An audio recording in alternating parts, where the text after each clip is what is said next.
inkastoo mahadhooyinku ay yihiin qaar isbarkan haddana horyaalkii toddobaadkan waa loo ballansan yahay. kulamo waaweyn ayaa dhici doona oo ugu mudan yahay kulanka Manchester Derby, tiijarka bilaatinta oo ayuu ku xun yihiin, iyo Amaromka Man United oo isagana xaaladiisu tahay allow sahal. warbixintan waxaynu ku eegi doonaa 13 xidig oo ka maqnaan doona kulankan Manchester Derby. fasaxa ciyaaraha caalamiga ayaa gabaabsi ah iyadoo ciyaartoydu ay dib ugu soo laabanayaan kooxahooda maalmaha soo socda, haddana ay qaar soo laabashadooda horyaalka Premier League ayba dhacday. sida iyo xiisaha waxay sare u kicin doontaa magaalada Manchester maadaama derbiga u dhaxeeya Man City iyo Man United ay mid waqtigii loo idmanaa dhici doona, waxaana la ciyaari doonaa maalinimada Axadda. garoonka Etihad ayaana lagu ballansan yahay.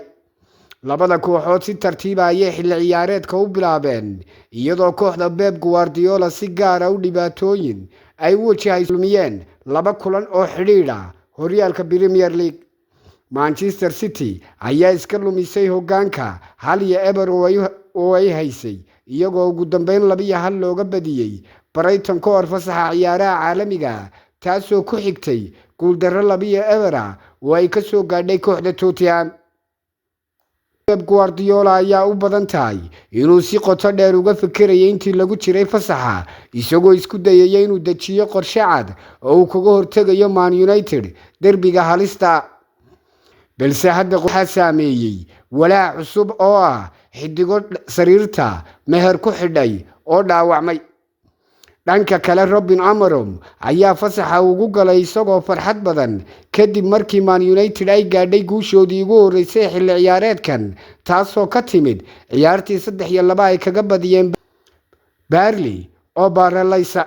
si kastaba ha ahaatee, guushaasi waxay la timid khasaare maadaama 2 ka mid ah ciyaartoydiisa ay dhaawacyo ka soo gaadheen kulankaasi lagu ciyaarayay Old Trafford. Omar Marmoush looma heli doono Man City kadib dhaawac xagga seedaha jilibka oo soo gaadhay intii uu ciyaarayay isreebreebka koobka adduunka ee xulka Masar ay la yeesheen kulankii Burkina Faso maalinimadii Salaasada. Manchester City sidoo kale waxaa la waayi doonaa Ryan Cherki kadib markii la xaqiijiyay inuu garoomada ka maqnaan doono muddo 2 bilood sababo la xidhiidha dhaawac muruqa bowdada ah.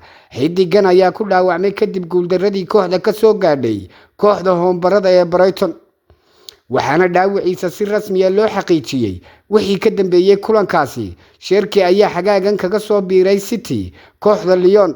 ma inuu halkan sariirta meher ku xidho miyay ahayd mise waynu waayaan xun Man City ka saaro? waxaa sidoo kale jirta dhibaato dheeraad ah oo ka jirta weerarka Man City maadaama Phil Foden uusan qayb ka ahayn kooxda kulankii Brighton, halka Safinho isna uu maqnaa kulankaasi. si kastaba ha ahaatee, kooxda ayaa rajeynaysa in labadooduba ay dib ugu soo laaban karaan toddobaadkan ka hor kulanka derbiga, iyadoo maalinimadan Jimcaha kaliya iyo Sabtidu ay noo harsan tahay. tababaraha City waa tiijarka bilaatinta ah Pep Guardiola ayaa la filayaa inuu bixiyo warbixin rasmi ah oo ku saabsan xaaladda caafimaad inta lagu jiro shirkiisa jaraa'id ka hor ciyaarta. waxaa jira warar ka sii xun dhanka dhaawacyada oo Man City dul hoganaya. Mateo Kovacic iyo Calvin Phillips ayaa muddo dheer garoomada ka maqnaan doona, halka John Stones laga shaki qabo ka qaybgalkiisa derbiga kadib markii uu ka baxay xulka England sababo la xidhiidha dhaawac iyo xanuun uu muruqa ka dareemayay. Abdulkadir Husnov oo bedel lagu saaray dhamaadkii ciyaartii Brighton sababo la xidhiidha jug fudud ayaa la filayaa inuu diyaar u noqdo kulanka Man United. si kastaba ha ahaatee, difaaca Cesc Gvardiol weli ma uusan ciyaarin 1 daqiiqad xilli ciyaareedkan, waxaana weli la sugayaa inuu ka soo muuqdo. Man United waxa haysta dhibaatooyin dhaawac oo ka yar kuwa City, balse difaaca dhexe Martinez ayaa weli ka maqan safka kooxda maadaama uu ka soo kabanayo dhaawac jilibka oo muddo dheer sariirta meher ugu xidhnaa. Robin Amarom ayaa rajeynayay in Diego Dalot uu ka soo kabsaday dhaawacii uga baxay xulka Portugal, kaasoo lagu sheegay dhibaato muruqa. tababaraha Man United ayaa sidoo kale la filayaa inuu bixiyo warbixin ku saabsan xaaladda dhaawacyada Mason Mount iyo Matheus Cunha kadib markii labaduba ay dhaawacyo kala kulmeen kulankii ay la ciyaareen kooxda Baraleyska ee Burnley. haddaba si kastoo tahay kulanka xilligii loo idmanaa waa uu taagan yahay saacado unbay naga xiga. tiijarka bilaatinta iyo foodheeraha shadaadiinta hogaaminaya labadooduba way suran yihiin aqliyadiisa, falsafadiisa iyo garashadiisa iyo waayo aragnimadiisa ayaa nin walbaaba inamadiisa uu ku soo shubi doonaa ayna cawska cagaaran la iman doonaan maalinkaana geesuna ayay u dhici doontaa wixii la isugu yimi. labadooda magaalada Manchester ayay ka dhisan yihiin, balse waayahan haddii daan keliya oo buluuga 10 sano ilaa 15 sano u dambeeyay laga xadreynayay, haatani labadooduba murugada ayay walaal ku noqdeen oo dabka ku kala qaataan. sidoo kale haliyey ka mid ah haliyeyadii kooxda Liverpool ayaa sheegay isaguna oo daboolka ka qaaday dhibaatada City haysataa inay tahay mid la isla wada garanayo. halyeygii hore ee Liverpool ee Dietmar Hamann ayaa shaki weyn ka muujiyay awoodda Man City ee ku guuleysiga koobab waaweyn mustaqbalka, isagoo sheegay in tababara Guardiola uu joogay kooxda waqti ka badan intii loo baahnaa. wax walba mar bay dhamaadaan. Klopp wuxuu Liverpool joogay 8 sano ka badan ka hor inta uusan iska casilin xilka. wuxuu sheegay inuu waqtiga uu ku adkaaday oo u baahday nasasho ayuu yidhi Hamann oo qowdhamaya. isagoo barbar dhigay Guardiola, Hamann wuxuu sheegay Pep wuxuu joogay sanad ama laba in ka badan. shaqadani waa mid daal badan, mas'uuliyad culus, saxaafaduna waa safaarad warwareegto hadba dhinac kaaga timaada, waxay ka nuugaysaa tamarta. runtii waan la yaabay inuu weli tababarow yahay xilli ciyaareedkan kooxda Man City. Hamann ayaa intaasi ku daray inuusan filayn in City mar kale ay ku guuleysato Premier League ama Champions League oo waayihii macaanaa ee Pep Guardiola sidii macallimiintii hore ay waqtigii ay isjaqaysay ay haatani joogto.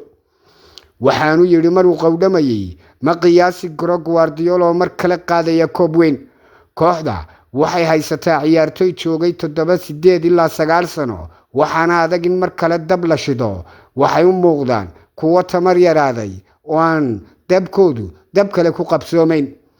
wuxuu xusay inuusan arkin in wax walbaaba qaldan yihiin, balse uu ku adkaystay in Guardiola oo 1 ama 2 xilli ciyaareed oo dheeraad ah kooxda ku sii nagaaday marka loo eego waqtigii ku habboonaa ee macaanka iyo iskriimka la shaqeeyay. Pep malaha macaankii baa ka dhamaaday, waa tan ku soo eegtee waa sida Hamann sheegay.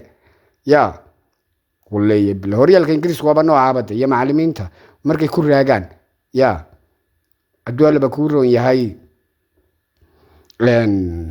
de kooxda leelinteedu ay waqti badan dhowr sano 8 sano 7 sano ay soo joogaan wixii bay isaga kala eekaada. marka jawi bedelashayna siina wad isaga reebant wad isaga baahant tababarahan bilaatinta waa Ingiriiskan uu ku wacdareeyay, Spain uu ku wacdareeyay, adduunba ku roon yahay, German uu ku soo wacdareeyay. marka way ka dhamaatay ma filaya isna uu garan la yahay de. haddaba sidoo kale waxaynu eegi doonaa iyadana wararka ugu xiisaha badan ninkii Yamal ahaa jacaylkiisii waafiye labadii daan yeedhay iyaduna way qowdhantay. waan jecelahay isaga. fanaanadan caanka wadaha ka rogtay xiriirka jacaylaha kala dhaxeeya Yamal bay yiraahdeen.